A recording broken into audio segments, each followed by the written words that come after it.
사도행전 20장 17절부터 35절까지 보십니다.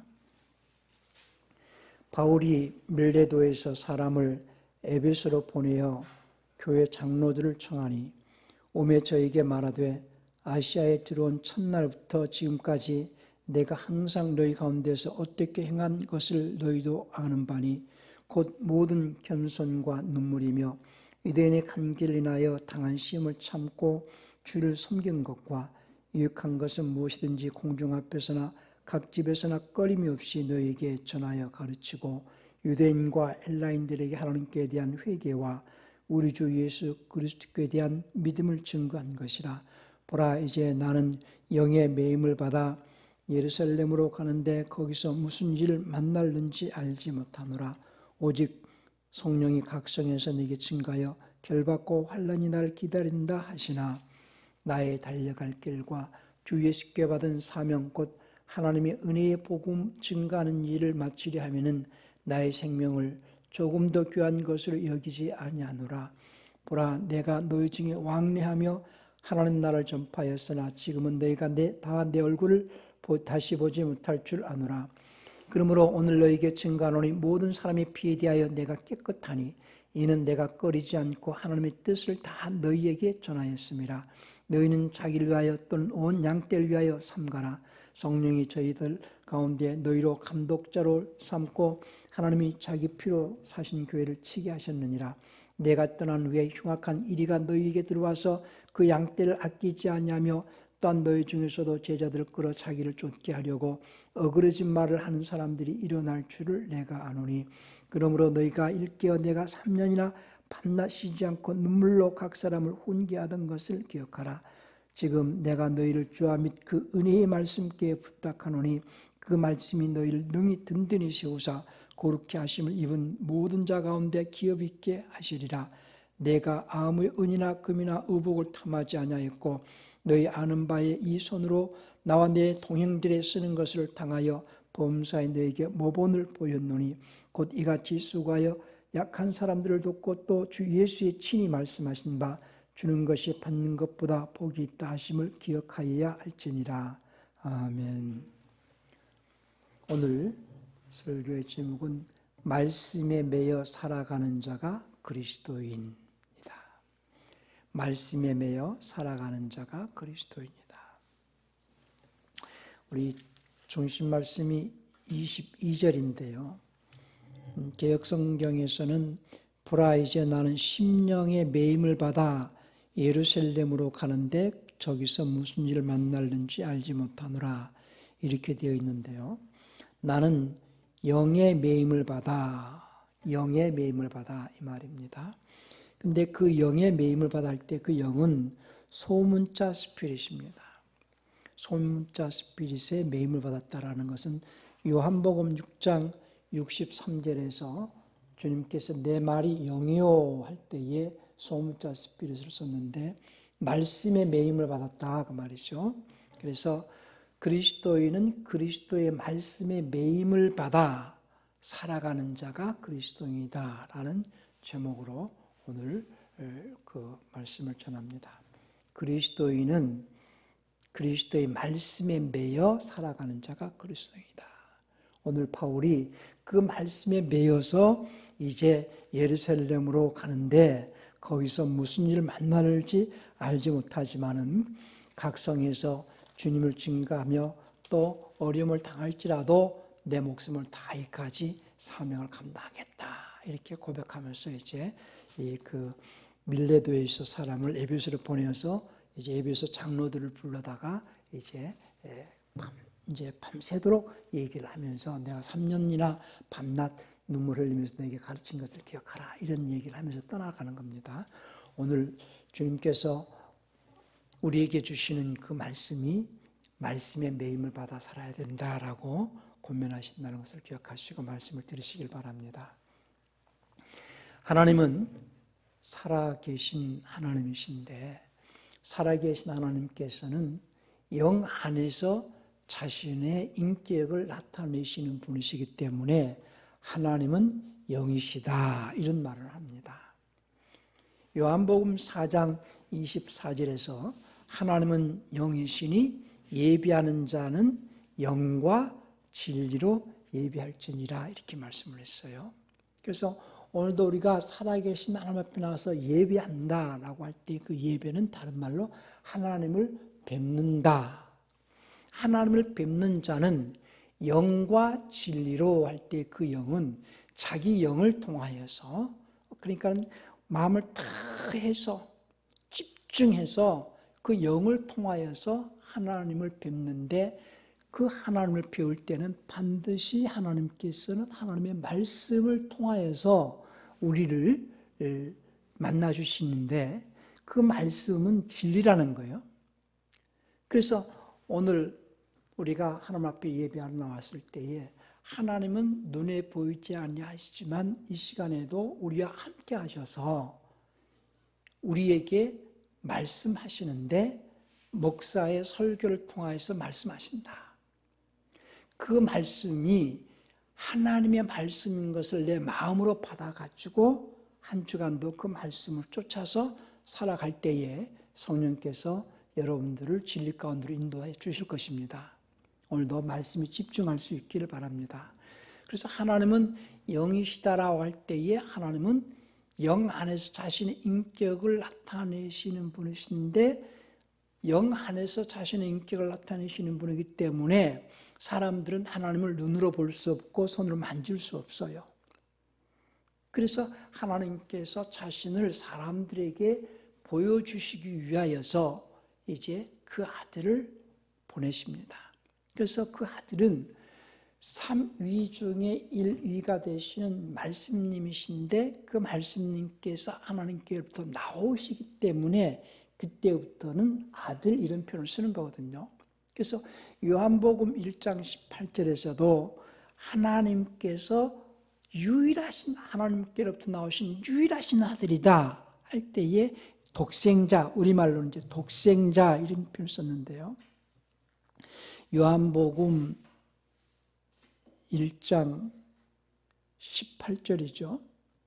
아무도 어느 때나 하나님을 본 사람이 없지만 아버지의 품 안에 계신 독생자, 유일하신 아들, 그가 하나님을 분명히 밝히셨느니라.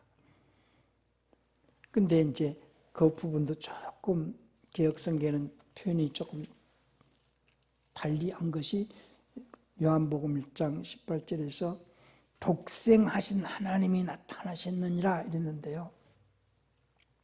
하나님이 독생하신 게 아니고 그 말씀님께서 아버지께로부터 나오셔서 이제 육체 안에 오신 분이 예수님이십니다.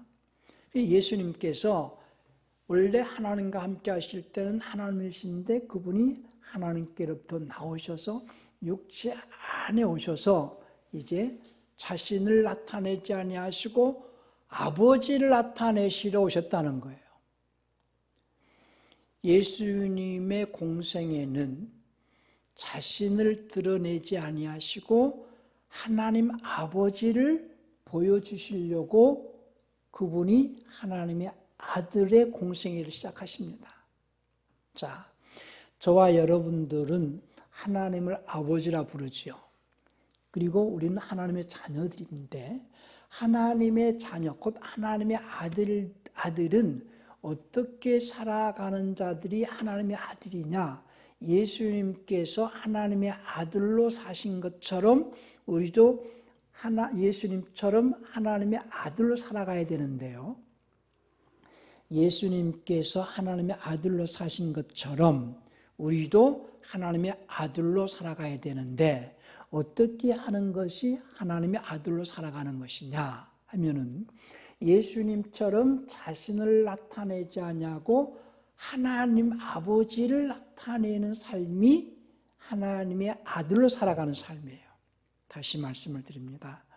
인간은 누구나 자기를 나타내면서 살아가요. 또 자기의 꿈을 이루기 위해서 살아가요.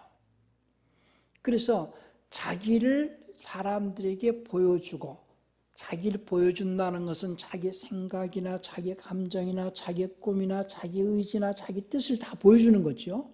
자기를 보여주면서 살아가죠, 세상에서. 그래서 자기를 드러내기 위해서 때로는 자동차를 통해서 자기를 과시하기도 하고 멋있는 옷, 좋은 옷을 입고 또는 어떤 명품을 걸치면서 자기를 자꾸 나타내려고 하죠. 자기를 드러내고 자기를 나타내면서 살아가는 그런 세상에서 예수님은 하나님의 아들로 오셔서 자신을 나타내지 아니하시고 아버지를 나타내기 위해서 오셨다 그 말이에요. 그러니까 하나님께서 예수님을 세상에 보내신 것은 예수님께서 스스로 오셨다고 그랬어요? 아버지께서 나를 보내셨다고 그러셨어요? 아버지께서 나를 보내셨다 그랬어요. 우리 요한복음 8장 42절도 한번 볼까요? 예수께서 이르시되 하나님이 너희 아버지였으면 너희가 나를 사랑하였으리니 이는 내가 하나님께로부터 나와서 왔음이라. 나는 스스로 온 것이 아니요 아버지께서 나를 보내신 것이니라 그랬습니다. 그러니까 예수님은 아버지께서 보내신 아들이시다. 하나님의 아들이시다. 왜 하나님께 아버지께서 그 아들을 세상에 보내셨느냐? 세상 사람들에게 살아계신 하나님을 보여줄 수 있게 하시려고 예수님을 보내주셨어요. 자, 오늘 설명을 잘 들으셔야 됩니다. 많은 사람들이 예수님이 하나님의 아들이신 것을 인정하는 것이 하나님 아버지를 인정하는 것이다. 맞습니다. 그러나 예수님을 본 것을 다른 표현으로 하나님 아버지를 본 것이다. 이렇게 또 설명을 할 때에 맞아. 아버지 없는 아들이 어디가 있어? 그 아들을 보니까 그 아버지가 아버지를 본 것으로 쳐. 이런 얘기가 아니에요. 주님께서 요한복음 14장 7절부터 한번 그 10절까지 한번 볼까요? 빌립이 예수님께서 아버지를 보여달라고 할 때 예수님께서 7절부터 보십시다. 14장 7절입니다. 너희가 나를 알았다면 내 아버지도 알았으리로다. 이제부터는 너희가 그를 알았고 보았느니라 그랬어요. 빌립이 가로되 주여 아버지를 우리에게 보여주옵소서 그리하면 족하겠나이다. 예수께서 가라사대 빌립아 내가 이렇게 오래 너희와 함께 있으되 내가 나를 알지 못하느냐. 나를 본 자는 아버지를 보았거늘 어찌하여 아버지를 보이라 하느냐. 나는 아버지 안에 있고 아버지는 내 안에 계신 것을 내가 믿지 아니하느냐. 내가 너희에게 이르는 말이 스스로 하는 것이 아니라 아버지께서 내 안에 계셔 그의 일을 하시는 것이라. 내가 아버지 안에 있고 아버지께서 내 안에 계심을 믿으라. 그렇지 못하겠거든 행하는 그 일을 인하여 나를 믿으라. 자, 이게 무슨 말씀이냐면요. 나를 본 것은 아버지를 본 것이다 라고 말씀하신 것은 곧 또 그 다음에 하신 말씀이 나는 아버지 안에 있고 아버지는 내 안에 계신다 이런 말씀을 하셨어요. 자, 하나님은 영 안에서 자신을 나타내시는 분이시기 때문에 우리 인간들은 그분을 육신의 눈으로 볼 수 없고 육신의 손으로 만질 수 없어요. 그런데 하나님께서 자신을 우리에게 보여주시기 위하여서 다른 말로는 계시하신다 그 말이죠. 나타내 주신다. 인간이 하나님을 막 찾아 살면 만난 게 아니고 하나님께서 자신을 우리에게 나타내 주셨기 때문에 우리가 그분을 배울 수 있는 거예요. 그래서 하나님께서 자신을 나타내 주신다라는 표현은 계시하셨다 그 말이죠. 하나님께서 자신을 나타내시기 위하여서 인간들에게 어떻게 나타내시려고 하셨느냐? 그 아들을 통하여서 나타내시는데 그 아들은 이 땅에 오셔가지고 아버지께서 그 아들 안에서 아버지의 뜻을 나타내도록 아버지의 말씀에 죽기까지 순종하심으로써 아버지를 나타내시는 삶을 사셨다는 거예요. 인간은 아담의 범죄로 인하여서 죄인들이잖아요. 죄인들 안에 거룩하신 하나님께서 임재하셔서 나타내실 수 없으니까 죄 없는 하나님의 아들이 이 땅에 오셔가지고 자신을 나타내지 아니하고 아버지 뜻을 나타내시려고, 그러니까 나는 아버지 안에 있고 라는 얘기는 다른 말로는 아버지 말씀에 매여 있다는 거죠. 아버지 말씀에 지배하여 있다는 거예요. 아버지 안에 있고 아버지는 내 안에 계신다 할 때에 그 아버지께서는 영으로 주님 안에서 말씀하신다 그 말이에요. 그러니까 하나님은 영으로 우리 안에서 자신의 생각을 나타내실 때에 내 생각이 들어와 있으면 하나님의 생각을 나타낼 수가 없잖아요. 오늘 설명을 잘 들으셔야 됩니다. 이 성경에서 마귀의 역사도 보통 개역성경은 귀신이라고 표현을 썼는데, 귀신이 들렸다 또는 마귀가 들렸다 할 때에 그 마귀의 역사도 어떻게 역사하느냐, 마귀도 사람 속에 들어와 가지고 그 마귀가 자신의 어떤 그 의지를 나타낼 때에 꼭 하나님께서 우리 안에 나타내시는 것처럼 흉내를 내려고 애를 쓰는 존재거든요. 그러면은 내 의지가 완전히 내 생각이나 내 감정이나 내 마음에 완전히 깨끗하게 비워져서 완전히 하나님의 말씀만을 나타내고자 나 자신을 비울 때에 성령께서 나를 진리 가운데로 인도하신다 이 말이거든요. 그러니까 우리가 요한복음 2장에서 예수님께서 공생애의 첫 이적으로서 가나의 혼인잔치에서 물로 포도주 만드는 일이 있죠. 거기에서 돌 항아리가 6개 있었어요. 돌 항아리가 비워져 있었죠. 비워진 돌 항아리 6개에다가 물을 채워서 이제 사람들에게 나눠줬더니 사람들이 물로 먹지 않고 포도주로 먹었어요. 그것은 곧 하나님의 아들이 이 땅에 오셔서 세상 사람들에게 보여주시고자 하시는 비유로서 어떤 표적을 보여주신 거거든요.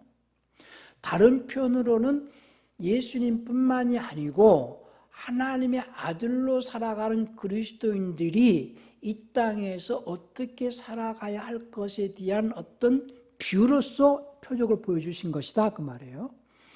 돌 항아리 같은 우리 육신들, 이 사망 가운데 있는 돌 항아리가 6이 있는데 6이라는 숫자는 사망 숫자예요.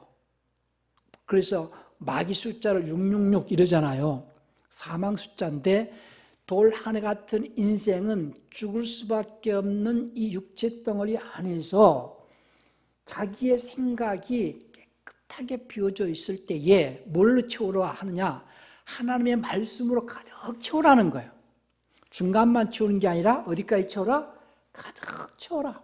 그리고 하나님의 말씀으로 가득 채워서, 하나님의 말씀은 하나님의 생각이요, 하나님의 마음이요, 하나님의 정신이요, 하나님의 말씀으로 내 마음에 가득 채워가지고 네 의지를 나타내지 말고 하나님의 생각을 자꾸 나타내라는 거예요. 그러면 능력으로 하나님께서 역사하시겠다는 거거든요. 그것이 예수님께서 이 땅에 우리에게 보여주신 하나님의 아들의 공생애의 삶이셨고, 또 우리가 그 공생애의 삶을 사셨던 예수님처럼 살아가야 하는 그리스도인의 삶의 모습을 보여주신 거예요. 그러니까는 먼저는 내 자신이 깨끗한 그릇이 되어지기 위해서는 어떤 그릇이 되어져야 되느냐? 나 자신이 비워진 그릇. 우리가 음식을 먹고 설거지를 하잖아요. 설거지를 하는 것은 그 다음에 또 그 그릇에 뭔가를 담으려고 하지요. 깨끗한 그릇에 담아요? 설거지하지 않은 그릇에 담아요? 깨끗한 그릇에 담듯이 그러니까는 디모데후서 2장 20절 이하에 보면 큰 집에는 금그릇도 있고 은그릇도 있고 질그릇도 있고 나무그릇도 있고 뭐 여러 가지 그릇이 있는데, 이 그릇을 주님이 쓰시기에 합당한 그릇은 어떤 그릇이냐? 깨끗한 그릇. 우리 디모데후서 2장 20절 한번 볼까요?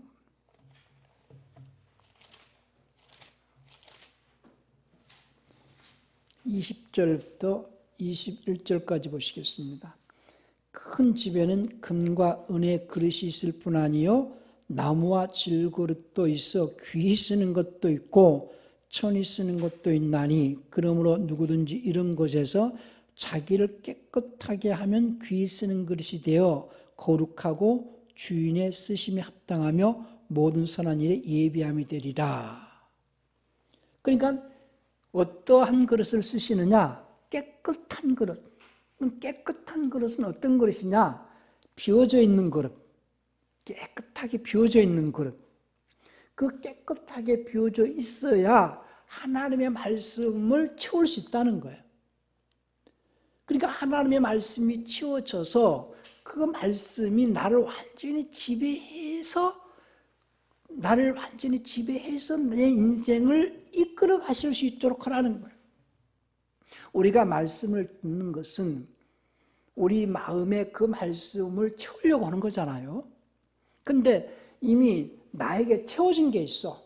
내 생각, 내 감정, 내 철학, 내 지식, 내 경험, 내가 가지고 있는 여러 가지 잡다한 생각들이 채워져 있죠. 그것이 채워져 있는 상태에서는 하나님의 말씀을 채울 수가 없다는 거예요. 그러니 우리는 항상 하나님의 말씀을 들을 때 내 생각을 깨끗하게 비워서 하나님의 말씀으로 채울 수 있어야 됩니다. 쉽게 얘기해서 우리가 이제 구원을 받았다라는 것과 이제 구조되어진 자가 구제받는 삶. 그런데 우리는 성령의 인도를 받는다라고 할 때에 성령은 누구를 인도하시느냐? 말씀의 매인자를 인도하신다는 거예요. 너희가 진리를 알지니 진리가 너희를 자유케 하리라 하시면서 진리의 성령이 오시면 너희를 진리 가운데로 인도한다, 이런 말씀하셨어요. 우리가 말씀을 들을 때에 왜 자꾸 말씀을 들어야 되느냐? 말씀이 내 마음을 묶어야. 자, 지금 내가 어려운 공경에 처해져 있는데, 만약에 전투하는 군인이 적지에 이렇게 포로로 잡혀 있다가 폭격기가 와가지고 이렇게 그 감옥을 부쉈어요. 그리고 도망을 가는데 어느 지점으로 가라. 그 지점까지 가가지고 이제 구조 헬기가 올 거다. 근데 구조 헬기가 로프를 이렇게 내려줬어요. 그럼 로프를 내려줬으면 어떻게 해야 되겠어요? 그 로프로 자기를 묶어야 되지 않겠어요?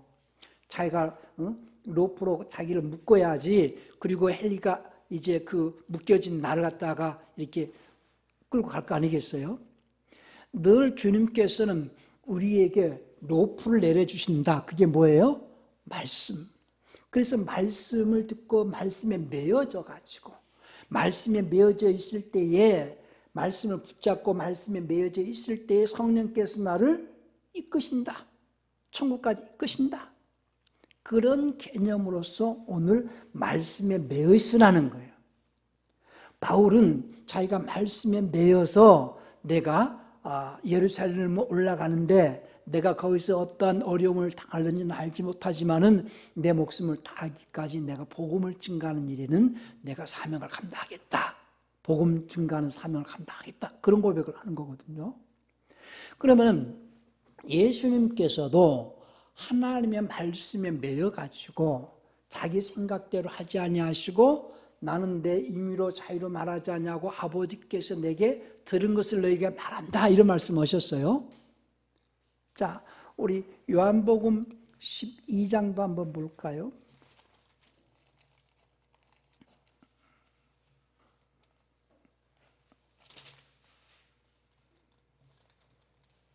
(12장) 49절을 보십시다. 내가 내 자유로 말한 것이 아니요 나를 보내신 아버지께서 나의 말할 것과 이룰 것을 친히 명령하여 주셨으니 나는 그의 명령이 영생인 줄 아노라. 그러므로 나의 이루는 것은 내 아버지께서 내게 말씀하신 그대로 이루노라. 그러니까 예수님께서도 아버지께서 말씀하신 그 말씀을 그대로 이루고, 그러니 예수님이 하신 말씀은 예수님의 말씀이에요? 하나님 아버지의 말씀이에요? 아버지의 말씀을 나타냈다는 거예요. 그러면 아버지 말씀을 나타내기만 하셨어요? 아버지 말씀대로 자기 인생을 그렇게 순종으로 사으셨어요? 아버지 말씀을 나타내실 뿐만 아니라 아버지 말씀에 순종으로 십자가에 죽기까지 사시면서 아버지를 나타냈다는 거예요. 자꾸 아버지의 생각을 나타내고 아버지의 감정과 아버지의 뜻을 나타냈다는 거예요. 예수님은 이 땅에 자신을 나타내러 오신 분이 아니요 아버지를 나타내러 오신 분이시다. 아버지를 어떻게 나타내 보여주셨느냐? 아버지의 생각을 나타내시고 아버지의 계획을 나타내시고 아버지의 뜻을 나타내셨다. 창세로부터 감춰왔던 하나님의 뜻을 나타내셨다. 그러니까 우리가 마태복음 12장 35절에서도 그런 말씀을 하십니다. 마태복음 12장 35절에서도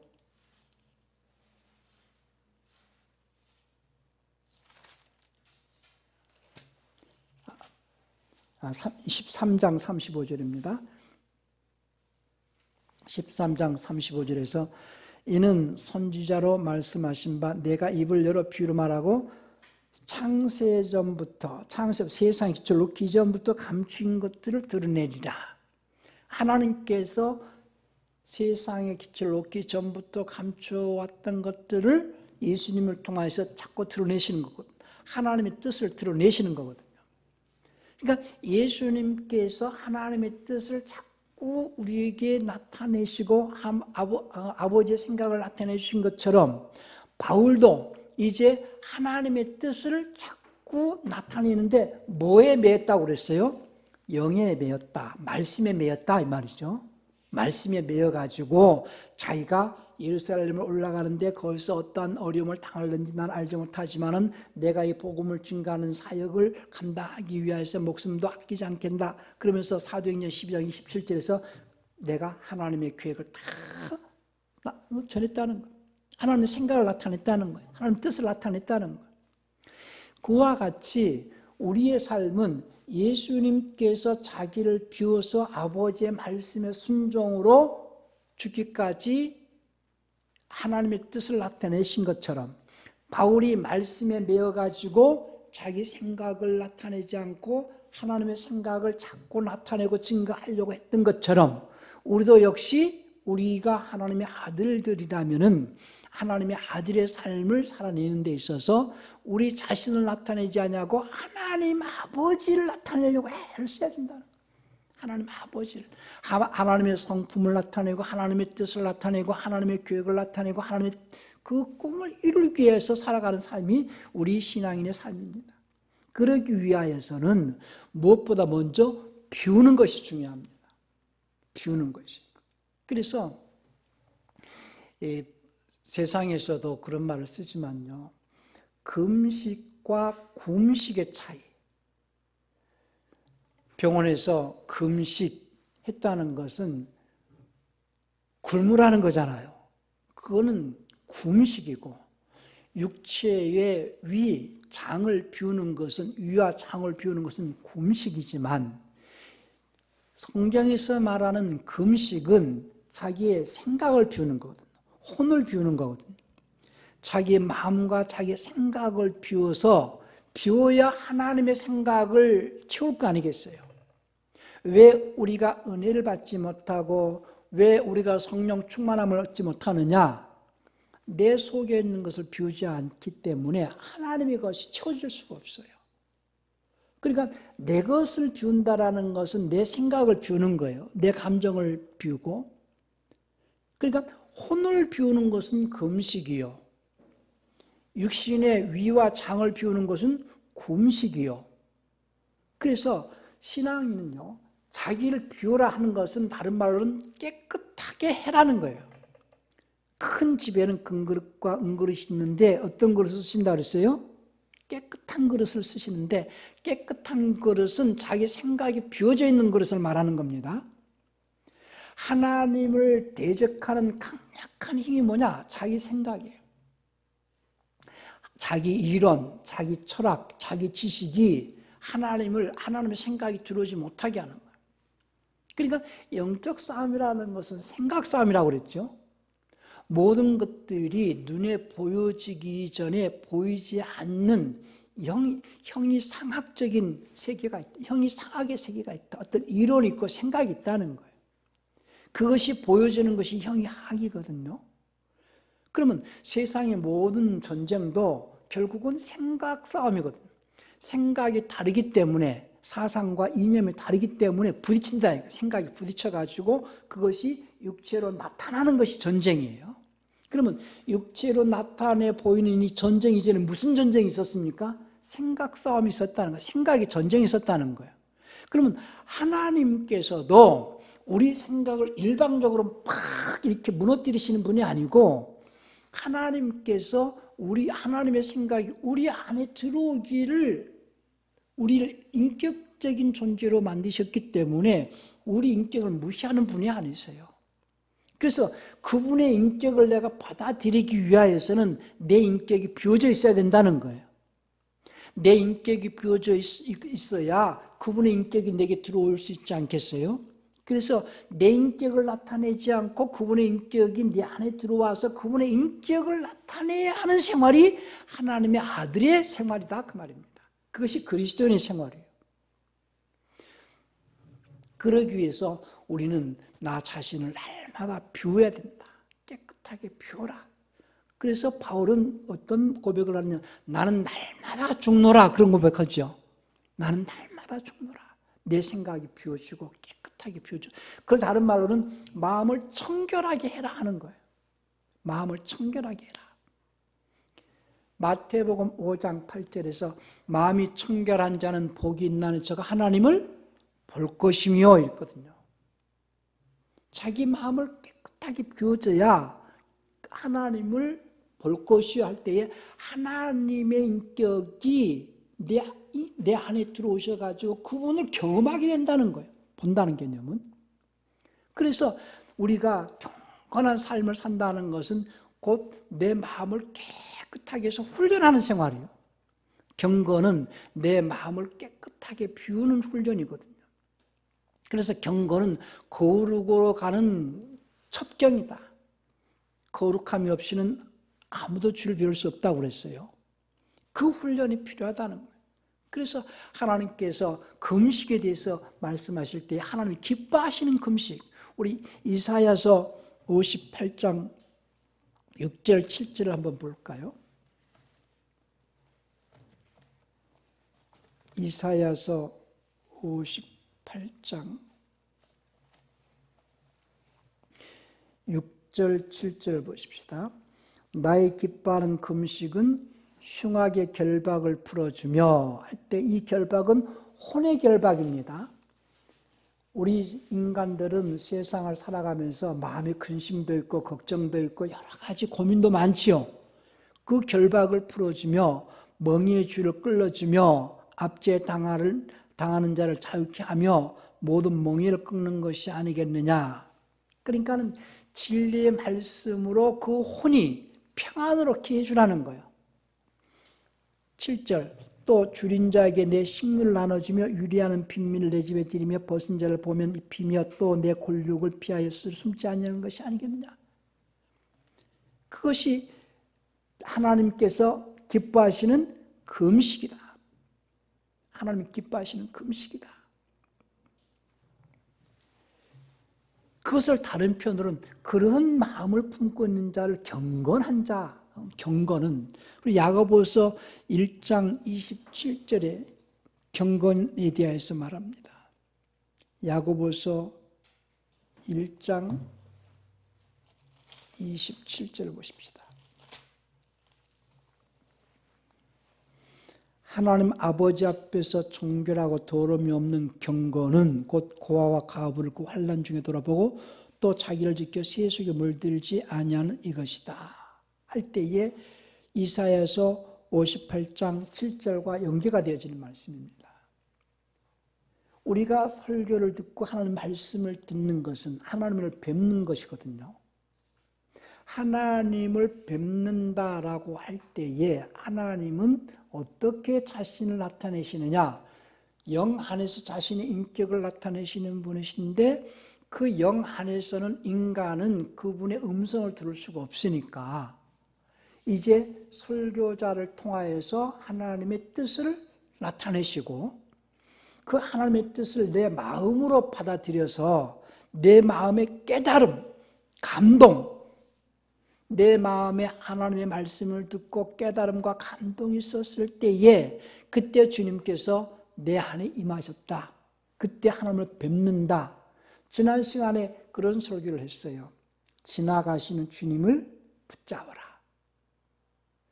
내 마음에 주님께서 내가 말씀을 듣고 깨닫는 것은 눈을 뜨는 것이라고 그랬죠.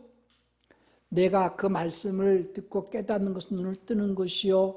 그 눈을 뜨고 그 말씀을 들었을 때 내 마음에 감동이 왔을 때에 그분을 뵙는데 그 감동이 왔을 때 움직이는 삶, 그 감동이 왔을 때 순종으로 행동하는 삶 속에서 성령께서 역사하시고 성령께서 나를 붙들고 천국까지 이끄신다. 그러니 우리는 말씀을 마음으로 듣고 깨닫고 감동되어질 때마다 그분의 말씀에 순종으로 나가야 된다. 그러면 성령께서 나를 진리 가운데로 인도해 주실 것이고 천국까지 이끌어 주신다. 그래서 그분의 이끌림 속에서 우리는 그분이 우리를 천국까지 육체가 가는 겁니까? 혼이 가는 겁니까? 지금? 천국은 혼이 가는 거거든요. 우리는 이 시간도 이 자리에 앉아 있지만은 우리 혼이 천국을 가고 있는 중이어야 됩니다. 그 말씀의 순종으로서 내 마음을 깨끗하게 하고 내 마음이 하나님의 성품을 나타내려고 애를 쓰는 삶을 살아갈 때에 성령께서 우리 이끌어 주실 거예요. 그래서 오늘 주님께서 우리에게 말씀하실 때에 내 마음이 그분의 말씀을 붙잡고 그 말씀에 매여 있어야 됩니다. 세상에서 유행가 속에 그런 표현이 있어요. 밧줄로 꽁꽁, 밧줄로 꽁꽁. 뭘 묶는다는 거예요, 밧줄로? 사랑의 밧줄로 사람을 꽁꽁 묶는데 그냥 어디 그 시장에서 로프로 동아줄 같은 걸 이렇게 그 사다가 이렇게 묶어요? 뭘 묶는다는 거예요? 마음을 묶는다는 거 아니겠어요? 세상 사람들은 인간적인 어떤 정으로 마음을 묶지만은 우리 그리스도인들은 하나님의 말씀으로 우리 마음이 묶여져 있어야 됩니다. 그래서 우리가 말씀에 매여 있어야 됩니다. 어떤 자들은 물질에 매여서 살아가는 자가 있고 명예에 매여서 살아가는 자가 있고 인간의 정에 매여가지고 끌려다니는 자가 있는데 그리스도인의 삶이라는 것은 물질에 매여 사는 자도 아니요 또 어떤 명예에 매여 살아가는 자도 아니요 인간의 정에 매여 살아가는 자도 아니요 오직 말씀에 매여 살아가는 자가 그리스도인이다. 세상은 그렇잖아요. 사회는 복잡해가지고요. 어떤 사람은 물질에 매여가지고 살아가기도 하고 명예에 매여 살아가기도 하고 인간의 정에 매여 살아가기도 하지만은 그리스도인의 삶이라는 것은 인간의 정이나 세상 물질이나 어떤 명예에 매여서 사는 자가 아니라 하나님의 말씀에 매여서 살아가는 자가 그리스도인이다. 그 말씀에 의해서 나갈 때마다 어려움이 오고 시련이 오고 또 궁핍도 오고 핍박도 오고 환난도 오겠지만은 그 어려움 가운데서도 뒤로 물러서지 않고 좌우로 치치지 않고 말씀에 매여서 주님이 이끄시는 대로 나아갈 수 있는 그리스도인들이 되시기를 예수님 축원합니다. 그리스도인은 하나님의 말씀에 매여 살아가는 자가 그리스도인이에요. 주님께서 자신이 하나님의 아버지의 말씀에 매여서 십자가에 죽기까지 순종하신 것처럼 오늘 바울이 고백처럼 내가 영에 매여서 내가 가는 그 길에 어려움이 있고 환난이 있고 고난이 오는 것도 있겠지만은 내가 복음을 증거하는 사명을 감당하기 위해서 목숨도 내가 아끼지 않겠노라 한 고백처럼 오늘도 우리가 하나님의 말씀에 매여서 한 주간도 살아가실 수 있는 그런 복된 삶이 되시기를 예수님 축원합니다. 우리 시간 기도하실 때에 주님 내 마음이 세상 것에 매여 있지 않게 하시고 세상 것에 현혹되지 않게 하시고 오직 주님의 말씀에 매여 있기를 원합니다. 주님 말씀하옵소서. 주님 말씀을 따르겠나이다라는 그런 신앙 고백으로 같이 통성을 기도하시겠습니다.